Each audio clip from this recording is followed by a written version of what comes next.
மரணத்தை பரிகரித்து ஜீவனையும் அழியாமையும் சுவிசேஷத்தில் வெளியேறமாக்கிறார். மரணத்தை பரிகசிக்கிறார்.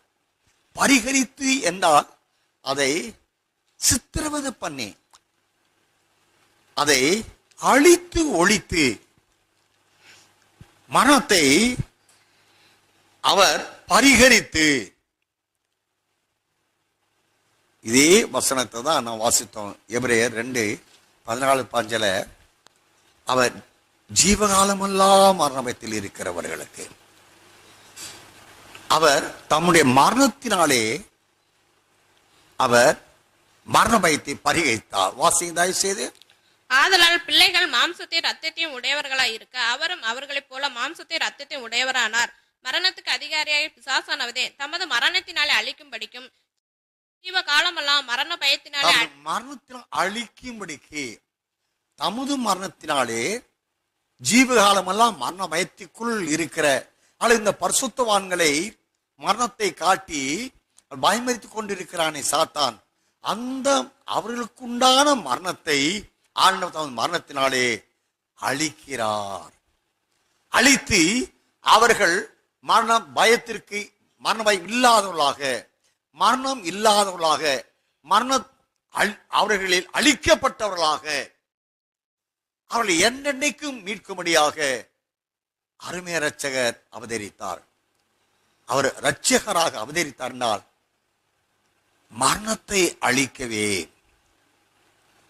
மரணத்தை பரிகரிக்கவே எவர்களுடைய மரணத்தை உண்டாக்குற பாவம் மாமிசம் அழிக்கப்படுகிறது, மாம்ச சிந்தையை அழிக்கிறார்களோ அவர்களுக்கு நித்தியம் கிடைக்கப்பெறுகிறது, அவர்களுக்கு மரணம் இல்லாத வாழ்க்கை கிடைக்கப்பெறுகிறது. அருமையான கர்த்தருடைய பிள்ளைகளே, அதனபடினாலே அருமையான இரட்சகர் இந்த இரட்சகராக அவதரித்த அறிவிப்பு வேதாகமம் முழுவதிலும் உள்ள அவருக்குரியவர் பாருங்க. ஏனோக்கு, எலியா, அவர்களுக்கு மரணம் இல்லாத நிலை தேவன் அருள் கொடுத்தார்.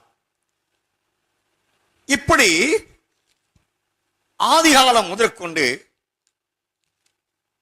மரணத்தை ஜெயித்தவர்களில் 66 வேத புஸ்தகத்திலே ஃபர்ஸ்ட் ஏனோக், இரண்டாவதாக எலியா, மூன்றாவதாக நம்முடைய அருமை இரட்சகர், நான்காவதாக மனவாட்டியானவர்கள் தான், நீதிமான்களான மனவாட்டியானவர்கள் தான்.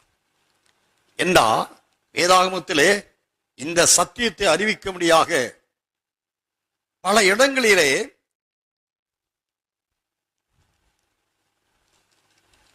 ஒன்று நாளாகமம் 16ஆம் அதிகாரம் 23வது வாசிப்போம். பூமியின் சகல குடிகளே கர்த்தரை பாடி நாளுக்கு நாள் அவருடைய ரட்சிப்பை சுவிசேஷமாய் அறிவீங்கள். பூமியின் குடிகளே அவருடைய நாமத்தினாலே பூமியின் வாழுக சகல, அதைத்தான் மற்ற 24:14 வசனத்திலே ராஜ்யத்தின் சுவிசேஷம் பூமியில் உள்ள சகல ஜாதிகள் பிரசங்கிக்கப்படும், சகல ஜாதிகளுக்கும் சாட்சியா பிரசங்கிக்கப்படும், அப்பொழுது முடிவு வரும் சொல்லுகிறார். அதே சத்தியத்தை தான் ஒன்று நாளாகமம் 16:23 வசனத்தில் பூமியின் குடிகளே அவர் அருளப்பட்ட ரட்சிப்பை குறித்து அறிவியுங்கள். அதற்காகவே சகரியா தீர்க்கதரிசி 9ஆம் அதிகாரம் 9ஆம் வசனத்திலே அதற்காகவே ரட்சிப்பின் அதிபதியாய் அவர் வந்தார் என்று வாசிக்கிறோம். வாசியம் தயவு செய்து.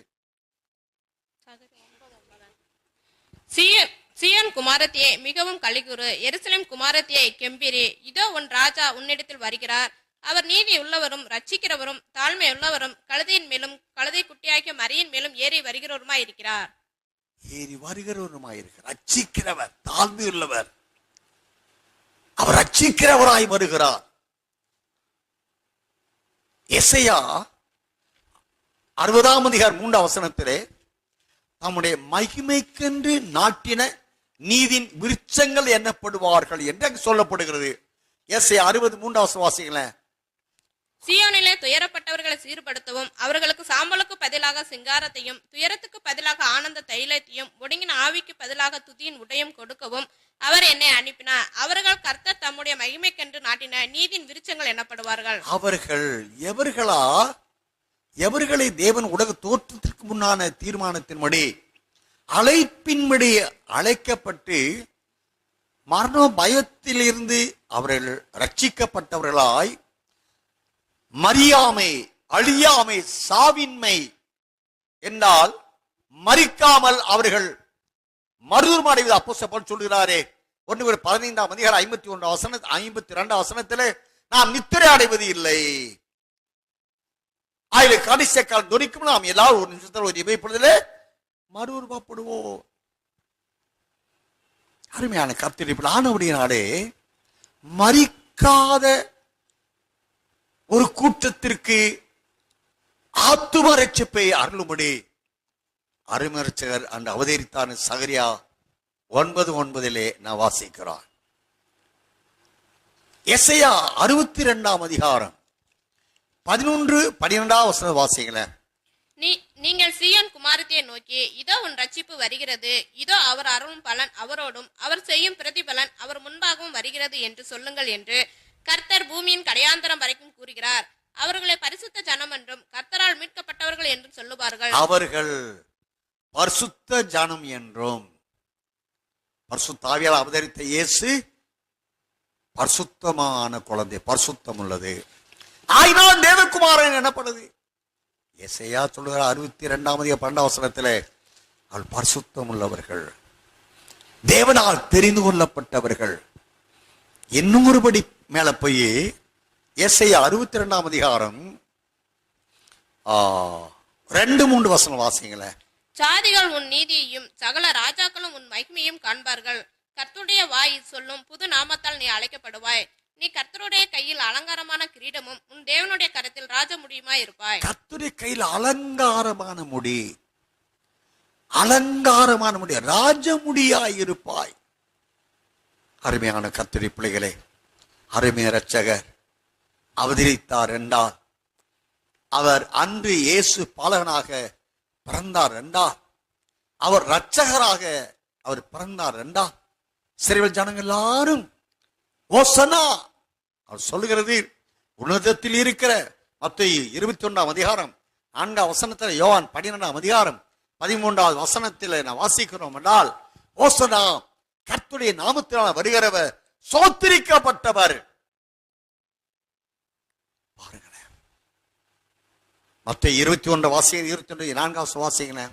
இதோ உன் ராஜா சாந்த குணமுள்ளவராய் கழுதையின் மேலும் கழுதை குட்டியாகிய மரியின் மேலும் ஏறிக்கொண்டு உன்னிடத்தில் வருகிறார் என்று சீயோன் குமாரத்திற்கு சொல்லுங்கள் என்று தீர்க்கதரிசியால் உரைக்கப்பட்டது நிறைவேறும்படி இதெல்லாம் நடந்தது. கர்த்தருடைய பிள்ளைகளே, ஓசன்னா என்றால் இப்பொழுதே எங்களை ரட்சியும் என்று அர்த்தம். அங்க சீசர்கள் எருசலேம் பெத்தானியாவிலிருந்து எருசலேம் வரைக்கும் ஏறக்குறைய அதாவது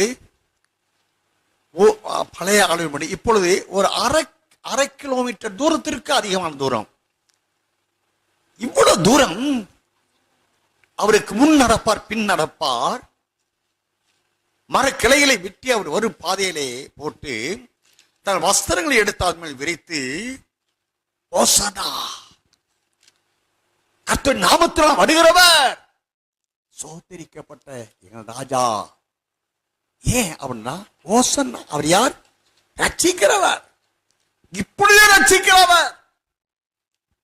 ஆகினாலே தங்கள் வஸ்திரங்களை கலட்டி மரக்கிளையின் மேல் போடுகிறார்கள். வஸ்திரம் என்றால் ரட்சிப்பை அவர் பாதத்திலே அர்ப்பணிக்கிறார்கள். ஆனா அவருக்கு அந்த ரட்சிப்பு கிடைச்சதா? உபத்திரமான வேளையிலே எல்லாம் ஓடி ஒளிந்து கொண்டாங்களே. சீசர்களே 11 பேர் ஓடி ஒளிந்து கொண்டார்களே.